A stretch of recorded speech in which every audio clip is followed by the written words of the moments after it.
पण डेअरीला नेल्याशिवाय राहत नाही. बघा तुम्ही, एक शेतकऱ्याचं तर असं बघायला भेटतं, चांगला माल विकायला आणि खराब झालेला माल आपल्याला खायला. कांदे चांगले मार्केटला आणि जे सडलेले कांदे ते आपल्याला पोह्यामध्ये. काय विशेष. पण चला, अनुभवायला जे आलं ते तुमच्या समोर सांगतो. म्हणून महाराज त्या गोपाळांनी सांगितलं, देवा हे सर्व काही आहेच पण आम्हाला भेटत नाही. देवाने सांगितलं इथे दूध तयार, म्हणजे गाई चारून दूध या ठिकाणी निर्माण करायचे आणि ते मथुरेमध्ये जायचं. जिथले दुष्ट इथल्या दुधावरती पुष्ट होणार हे काही योग्य नाही. भलं ते दूध याच ठिकाणी राहिलं पाहिजे. त्याच्यासाठी चोऱ्या कराव्या लागल्या तरी चालेल. भगवंताने सांगितलं तुम्हाला माझ्यासारखं व्हायचंय का? व्हायचंय कृष्ण. माझ्यासारखं जर व्हायचं असेल तर तुम्हाला एक करावं लागेल. म्हणे काय? मी सांगतो ते ऐका. म्हणे काय? मी तुम्हाला पोटभर खायला देतो, ती माझ्यासारखं तुम्हाला खायला देतो. पण त्याच्यासाठी एक सूत्र आहे बाबा. काय सूत्र आहे? याल तरी या रेलाने तुम्हाला माझ्या मागे मागे यावं लागेल. म्हणजे मी सांगेन ते विचार तुम्हाला या ठिकाणी आत्मसात करून माझी संगती तुम्हाला करावी लागेल.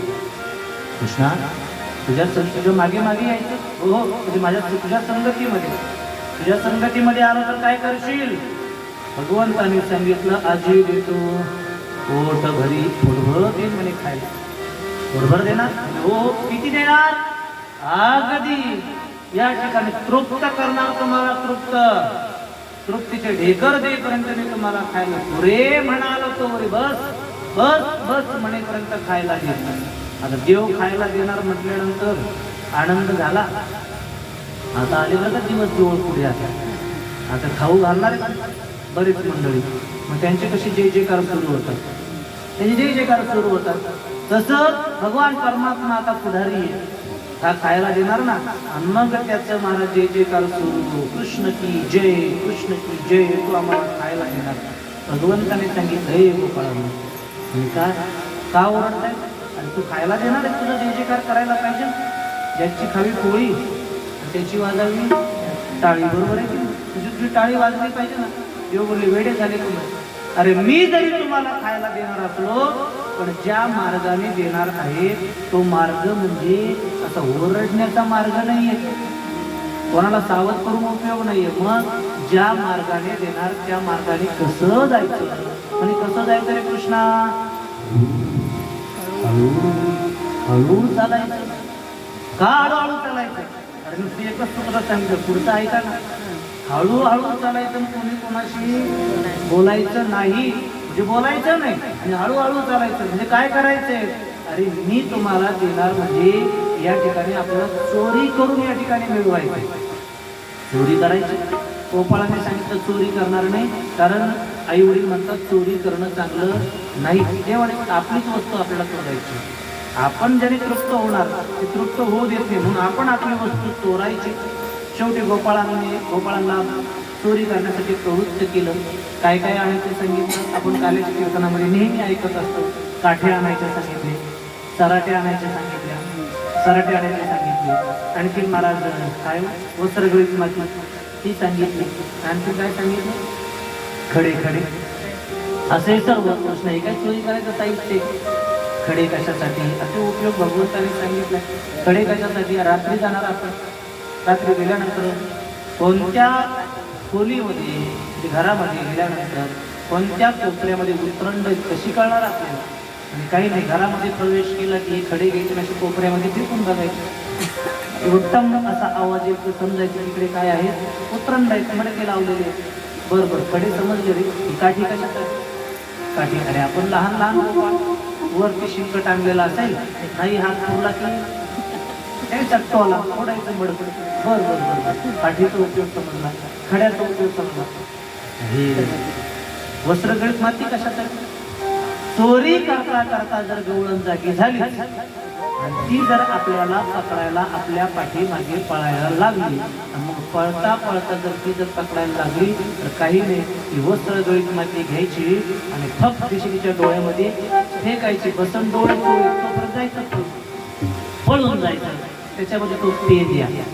वा रे वा कृष्णा, फार चांगलं बोलतो. म्हणजे माती घ्यायची तिच्या डोळ्यामध्ये फेकायची, बसून चोळीसोबत पळून जायचं. पण ती गवळण जर चष्मा लावून आली तर, चष्मा जर लावला तर भगवान परमात्मा म्हणतो ती काही कलियुगात नाही का? द्वापार युगामध्ये कुठे चष्म्याचा शोध. आणि मग भगवान परमात्मा चला आणा ते सर्व. पण कृष्ण एक राहिले ना अजून सराटे. या सराट्याचा उपयोग काय? अरे डोळे चोळीत चोळीत जर पळायला लागली ते सराटे घ्यायचे तिच्या पायाखाली हे काय. आता सराटे बघितले ना तुम्ही मुंबईत बघितले असते ना अगोदर. सासूबाई मागे बसलेले आहे, सासूबाईला की मागे बसलेले आहे. बघितले का सराटे? दाखवलीच नाही, नाही दाखवली. बर बर बर. सराटे असा एक काटा आहे की महाराज कसाही टाका त्याचे एक टोक उभाच राहतात. 3 टोका असतात त्याला. कसाही टाकला की एक टोक त्याचा उभाच आहे. आणि लक्षात ठेवा हे सराटे असे फेकायचे. हे सराटे पायामध्ये रुजतील. सराटे काढायला खाली वागतील बसले की सराटे काढेपर्यंत आपण पळून जायचं. आपण पळून जायचं म्हटल्यावर त्याच्यामध्ये बोबड्या होता. बोबड्या वाले वाकत ना बाल चांगलं बोलतो म्हणे तू. आणि काय झालं? आले तू म्हणतो चला ते पायामध्ये रुजतील कालेपर्यंत आपण पळून जायचं. पण ती गवलंद चप्पल घालून आली तर चप्पल म्हणे चप्पल घालून येणार नाही बाबा. तुम्हाला सांगतो ना आणा सर्व साहित्य एकत्रित करा. सर्व एकत्रित केलं आणि भगवंत चोऱ्या करू लागलेले आहे. आज तिच्या घरी चोरी, उद्या तिच्या घरी चोरी, परवा तिच्या घरी चोरी. मला चोऱ्या होऊ लागले, मडके फुटू लागले. हिरजणी सुद्धा भगवंत मागे ठेवत नव्हते. आणि मग या विचार करू लागल्या चोऱ्या तर होत आहे, चोर कोण लक्षात येईना. आणि मग यांनी सुद्धा महाराज संघटना स्थापन केली. संघटना स्थापन करून चोर पकडायचं ठरवलं. जाग्या राहू लागल्या. एक दिवशी एका गवळीचं एकांत आपलं घर बघितलं. देवाला वाटलं पकडून घेतलं पाहिजे ना आपण लवकर पकडून घेण्याच्या उद्देशाने एकांतातलं घर बघितलं. भगवान परमात्मा त्या घरी गेले गोपाळांना घेऊन. ही दरवाजावरती अशी झोपली होती. भगवंत आतमध्ये गेलेले आहे. आतमध्ये गेलेल्या देवाने महाराज जवळच्या काठीने व शिंक्यावरती असलेल्या मडक्याला फटका दिला. मडका फुटण्याचा आवाज हिच्या कानावर गेला. तिला वाटलं काहीतरी आतमध्ये आवाज येतोय, कोणीतरी आतमध्ये आहे. म्हणून हळूच दरवाजाची फटी अशी बाजूला सारली. मध्ये अंधार होता.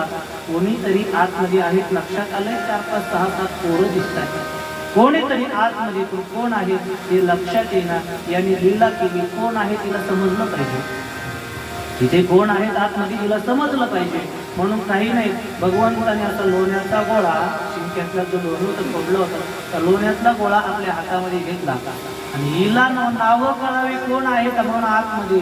मग प्रत्येकाच्या तोंडाजवळ लोणी नाही का पेद्या हा, श्रीराम्या हा, बोबड्या हा, वाकुड्या हा, मधुमंगल हा, असं म्हटल्यावर ही विचार करू लागली. बाई बाई बाई बाई हे तर सर्व आपल्याच गावातल्या पोरांची नावं. म्हणजे चोरी कोण करतं? आपल्या गावातले पोरं. हा खा म्हणणारा कोण आहे? खा म्हणणारा. यांचे तर नावं काढतो. खा म्हणणारा कोण आहे? बाकीच्यांच्या मुखामधून वधून घेतो भगवंत. कृष्णा बस बस बस बस बाबा पोट भरलं. आता नको, आता पोट भर, आता नाही पाहिजे, आता नाही पाहिजे. मग तिच्या लक्षात आलं हा खा म्हणणारा कोण आहे? कृष्ण आहे, कृष्ण. आणि मग महाराज हळूच दरवाजा तसाच ठेवला. परत अशी झोपून राहिली. आणि भगवंताने काय खायचं ते खाल्लं. बडकी कोणती हिरकणीच करून टाकली. आणि दुसऱ्या दिवशी सकाळी जेव्हा गवळणी एकत्रित आल्या का ग आज कोणाच्या घरी चोरी झाली? कोणाच्या घरी चोरी झाली? म्हणजे लीनावरती हात केला. तिच्या घरी चोरी झाली. तुझ्या घरी झाली? हो. काय केलं? सर्व मडकी फोडली. हिरजणी तुझा शिल्लक ठेवली नाही. अगं चोरी झाली म्हणजे चोर पकडला. चोर लक्षात आला का? म्हणजे आला ना लक्षात. कोण आहे सांग त्याचं नाव. कसं नाव सांगू म्हणे तुम्हाला? कसं नाव सांगू? अगं सांग ना तोंडाला. तोंड दिलं नाही देवाने. अगं जरी देवाने तोंड दिलेलं असलं पण ज्याचं नाव मी तुम्हाला सांगणार आहे त्याचं नाव ऐकल्यानंतर तुम्हाला खरं वाटणार नाही. एखादा गगन म्हणजे श्रीमंत आहे ज्याच्याकडे कसलाच महाराज या ठिकाणी कशाचीच कमी नाहीये. आणि अशा माणसाने चोरी केली असं जर कोणी जर सांगितलं आपण काय म्हणतो, तो कशाला चोरी करेल? आणि त्याच्याकडे एवढं आहे की खाता खावला जाणार नाही. अगदी कितीतरी पिढ्या तो बसून काही एवढं त्याच्याकडे, तो कशाला चोरी करेल? पण यांनाच जास्त हवं लागलेली. एक लक्षात घ्या. चला तोही भाग वेगळा आहे पण ऐका.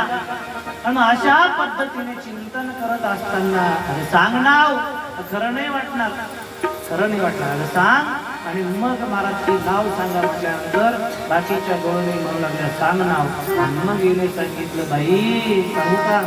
सांग ना.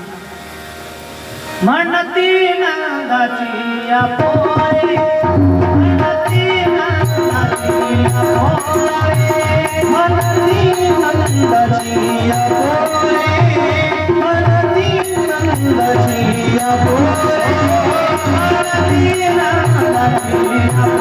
पोरे, म्हणती नंदाची या पोरे, म्हणती नंदाची या पोरे, म्हणती नंदाची या पोरे.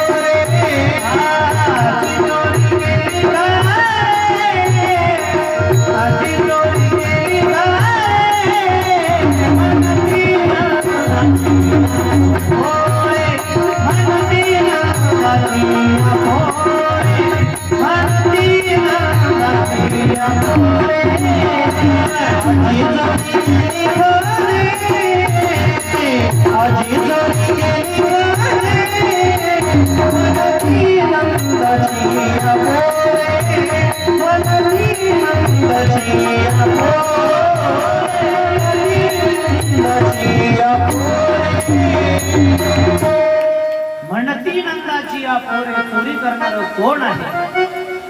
नंदाचं पोरग या ठिकाणी चोरी करतो म्हणून नंदाचं नाव काढल्यावर बाकीच्या म्हणाले कशाला नंदाचं पोरग चोरी करेल? त्याच्या घरी काही खायला कमी असतं. महाराज 9 लाख गाई ज्यांच्याकडे ते नंद बाबा, आणि त्यांचा बाबा कशाला चोरी करेल? मी म्हणत होते ना तुम्हाला खरं वाटणार नाही म्हणून अगोदरच मी बोलले होते. आता नाव सांगितलं तुम्ही म्हणत की तो कशाला चोरी करेल? अगं खरंच सांगते, तो कृष्ण या ठिकाणी चोऱ्या करतो एकटा नाही, त्याने गावातले सर्व मुलं सुद्धा बिघडवलेले. संगी घेऊन गोपाळ महाराज सर्व गोपाळांना त्यांनी सोबत घेतलेला आहे. चोऱ्या करतो. बरं एक दिवस आणखी नाही पुढे दिवस चाललेले आहेत. यशोदेला म्हणायची ताकद आहे का कोणाची तुझं मुलगा चोरी करतो म्हणून? पण तरी सुद्धा आणखीन चोऱ्या होऊच लागल्या. मग सर्वांनी दृढ निश्चय केला किती दिवस सहन करायचं, किती दिवस सहन करायचं. आणि मग सर्वांनी विचार केला आणि सर्वजणी विचार करून एकत्रित आल्या आणि आता गारहाणच सांगायला यशोदेच्या अंगणाकडे निघाल्या. मिळून अवघ्या गवळणी नंदाचे अंग. सर्वजण नंदबाबाच्या अंगणाकडे जेव्हा निघाल्या, महाराजांच्या परस्पराशी बोलायच्या किंवा तर कळतच नाही, समजत नाही का? 9 सायासाने झालेला मुलगा, त्याला चांगले संस्कार द्यायचे नाहीत का? जणू काही यांची मुलं नाही का चोऱ्या करायला? यांचेही मुलं होते महाराज त्याच्यामध्ये. पण आता यशोदेचा मुलगा चोरी करतो म्हणून यशोदेच्या अंगणाकडे निघालेले आहे.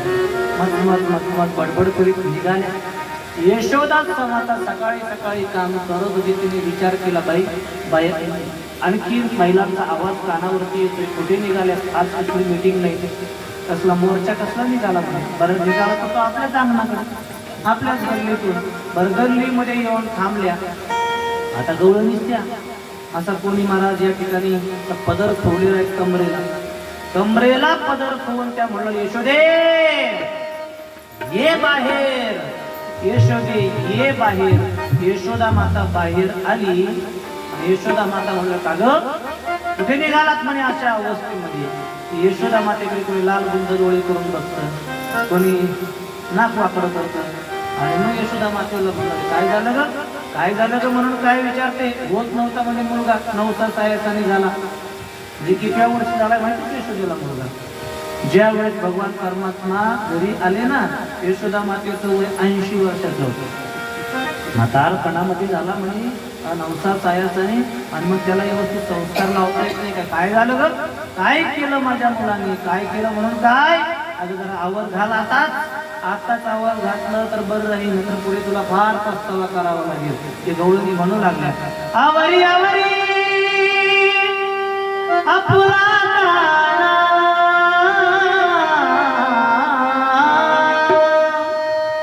आवरी आवरी आपुला काना, नातीला आमुच्या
आवर म्हटल्यानंतर यशोदा माता त्या महिलांकडे बघू लागली. अजून लाज नाही तुझ्या मनात, लाज काढली यशोदेची. तुम्हाला फक्त बोलायची संधी भेटली पाहिजे, मग बघा काय त्वरा असतो. यशोदेची जेव्हा लाज काढू लागल्यानंतर यशोदा माता त्या महिलांकडे बघून म्हणू लागली, माझ्या मुलावर तुम्ही आळ घेता ते खरंय, माझ्या मुलाला आवर झाला असं म्हणते, पण माझा मुलगा कसा आहे तुम्हाला माहिती आहे का? माहिती ना तुम्हाला? मागच्या वेळी सांगितलं ना मुलगा कसा आहे म्हणून, लक्षात ठेवायचं झालं. मुलगा कसा आहे माझा? तर बाळ सगुण गुणाचे आहे. माझं बाळ सगुण गुणाचं आहे, एवढं गुणवान, एवढं गुणवान, एवढं गुणवान. आपल्या आईला आपला मुलगा या ठिकाणी अवगुणी आहेत असं कधी वाटतच नाही. तो किती अवगुणी असू द्या, किती अवगुणी जरी असला तरी त्याला तिला कसं वाटतं माझा मुलगा महाराज गुणवानच आहे. एक लक्षात ठेवा, प्रेम जीवाला काय असतो, मुलाचे अवगुण सुद्धा आईला गुण वाटतात, गुण वाटतात. म्हणून चिंतन करत असताना यशोदा माता म्हणून माझं बाळ सगुण गुणाचं स्थान आहे. दिसायला तसं गोंडसवाणी दिसतं, किती गोंडस आहेत माझं बाळ, बाळ सगुण गुणाचे स्थाने घे, बाळ दिसते गोजीरवाणी. आणि काय तुम्ही घराने सांगता, काय सांगता घराने की ती खूप चांगली. आणि पुढे चिंतन करत असताना ती म्हणू लागली, श्रीरंग माझा वेडावे, याला नाही दुसरा जोडावे.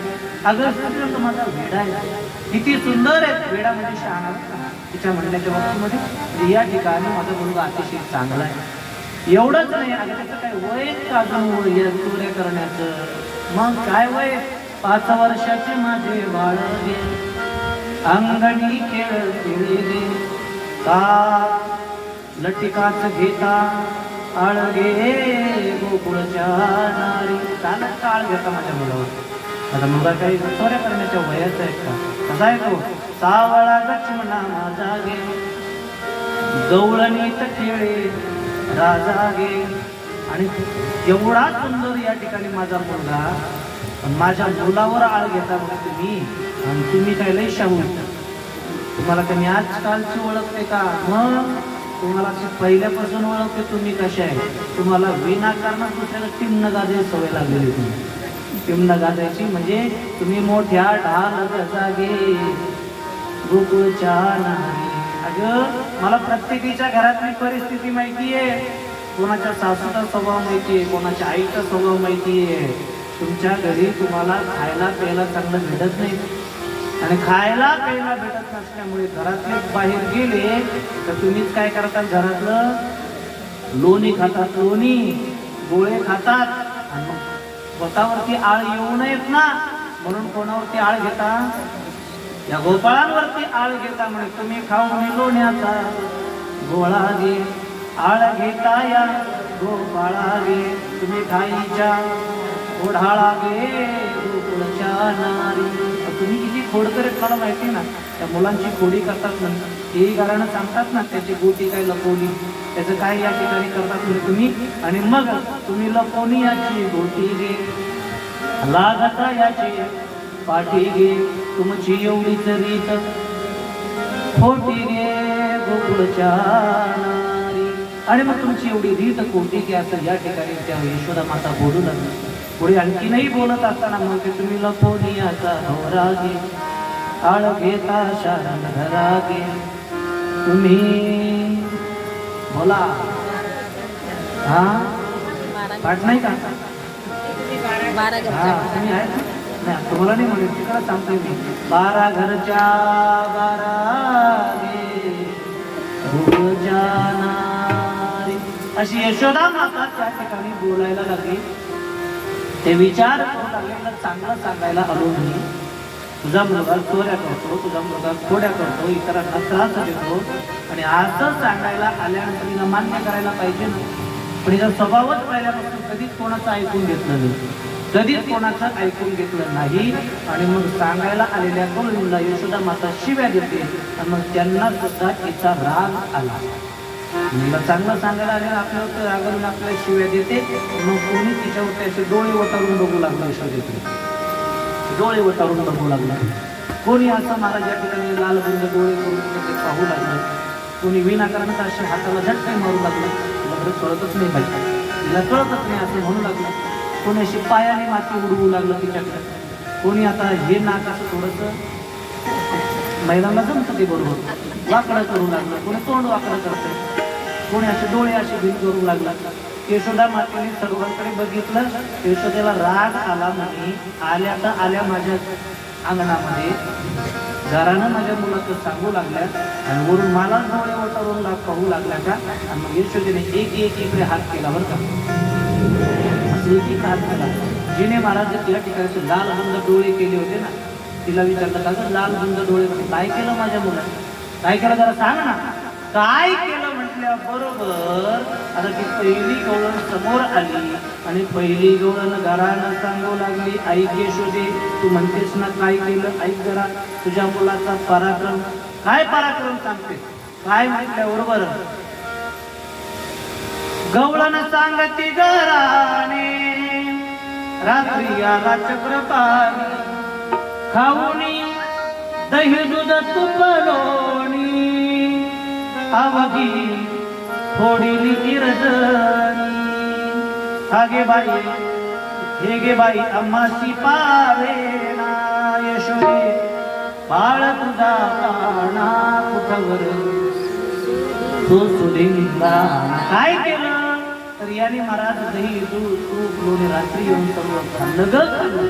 बर बर असं केलं म्हणे हो हो. आणि मग पुढे एक गवळण तिच्याकडे हात केला, तिने असे हात झटकवले होते. तुझं काय केलं, तुझं काय केलं म्हटल्यावर ती गवळण पुढे आली, म्हणू लागली दुसरी आली धावत, म्हणे काय केली मात. काय मात केली, मी झोपलेले होते मी हळूच आला गळ्यामध्ये हात घातला, मुखाशी मुख चुंबन देत गळ्यामध्ये हात घाली, धरू जाता सापडेला यशोदे बाळ तुझा काना तुझवर सोसुरिंगा. अशा पद्धतीने मला देखील गवळण घराणं सांगू लागले. कितीतरी घराने या ठिकाणी महाराज सांगितलं. तिसरीकडे हात केला, जिने पायाने माती उडवली होती ती समोर आल्यानंतर या ठिकाणी सांगितलं तिने घरानं, काल म्हणे माझ्या गायी मी गोठ्यामध्ये वाहनल्या होत्या. गोठ्यामध्ये गायी वाहनल्या, झुकत्या गायी बाजूला, खाट्या गायी बाजूला, आणि मग त्यांना चारा वैरण करून रात्री मी झोपली या ठिकाणी येऊन. आणि मग तुझा कृष्ण कधी माझ्या गोठ्यामध्ये गेला मला माहिती नाही. त्याने काय केलं, ज्या झोपत्या गायी होत्या त्या दिल्या सोडून, आणि त्या गायींच्या जागेवरती गाढव आणून बांधले. गाढव आणून बांधले. बरं बरं बरं. मग आता नित्य नियमाप्रमाणे पहाटे उठले, चरली हातामध्ये घेतली आणि गेले म्हणे त्या गाय म्हणून गायीचं दोहन करायला. बर बर बर. गेल्यानंतर अंधार होता, कळालं नाही. जिथे गाय असेल तिथे गाढव गेले. गाढवाच्या पाठीवरून हात फिरवला तरी गाढवच मारत. गाढवाच्या पाठीवरून हात फिरवल्या बरोबर गाढवाचे गावातलं खाऊन असं तगडं झालं. माझी गायीची हाडकं लागायचे दररोज. आज असं हात फिरवल्यावरती असं ताजं तवानं वाटलं. विचार केला, काल तर वाळली, आज सत्या राजातून तुरली गाय. पण चला आता दुपटीच गाय म्हणून गायीच्या खाली बसले. खालून पाणी मारलं ते गाढव. गाढवाने जे लात मारली, त्याने लात मारल्यावर माझ्या 32 जणांनी राजीनामा दिला. काय अवस्था मी बोलत नाही. रात्री गायी सोडून देतो, गाढव त्यांच्या जागी बांधितो. अशी प्रमाणे नवे एवढंच नाही. हा तुझा मुलगा, तहानी आमची मुलं असे रस्त्यामध्ये जर खेळत असले किंवा गल्लीमध्ये मोठ्यावरती जर खेळत असले ना, तर येतो काय मुलांच्या ढेरीला चिमटे गाय घेतो. काय त्यांना रडायला लावतो. लहान मुलाशी चिमटे घेतो. आईचा साजतो डावगे असं चिंतन. असे एक एक एक एक एक एक घरानं या ठिकाणी त्या सांगू लागले. किती घराने याच्या कोड्या सांगू, किती मही पत्र सिंधू आटे. किती जरी कोड्या सांगल्या, कोड्या न संपणारी आहे. कोड्या न संपणाऱ्या आणखी नाही बरेच घराणे. आता बरेच घराणे, त्या घराण्याचं एक चिंतन आपल्याला करायचंय. पण एक थोडंसं भगवंताचं भजन करू. 15 मिनिटाची, बरं का, 20 मिनिटाची नाही. आज 15 मिनिटाची विश्रांती घेऊ आणि या ठिकाणी पाणी वगैरे प्या. या 1-2 अजूनही पुढे विश्रांतीच्या नंतर कोड्या सांगण्याचा प्रयत्न करू.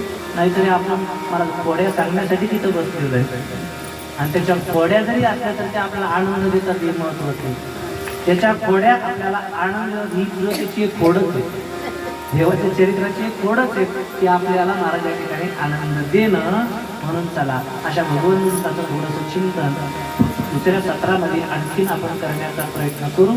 सर्वांनी भगवंताचं भजन करा. भजनानंतर 15 मिनिटाची विश्रांती आपली या ठिकाणी आहे. सर्वांनी भजन करा. नारायण दीन दयाळे भज मना राधे गोविंद. नारायण दीन दयाळे भज मना राधे गोविंद. हरि बोल. नारायण दीन दयाळे भज मना राधे गोविंद. नारायण दीन दयाळे भज मना राधे गोविंद. राधे गोविंद कृष्ण गोविंद. राधे गोविंद कृष्ण गोविंद. राधे गोविंद कृष्ण गोविंद. राधे गोविंद कृष्ण गोविंद. नारायण दीन दयाळे भज मना राधे गोविंद. नारायण दीन दयाळे भज मना राधे गोविंद. हरि बोल. नारायण दीन दयाळे भज मना राधे गोविंद. नारायण दीन दयाळे भज मना राधे गोविंद. गोपाल कृष्ण भगवान की जय. श्रीमद् भागवत महापुराण की जय. श्री राधे. 15 मिनिटाची विश्रांती आहे.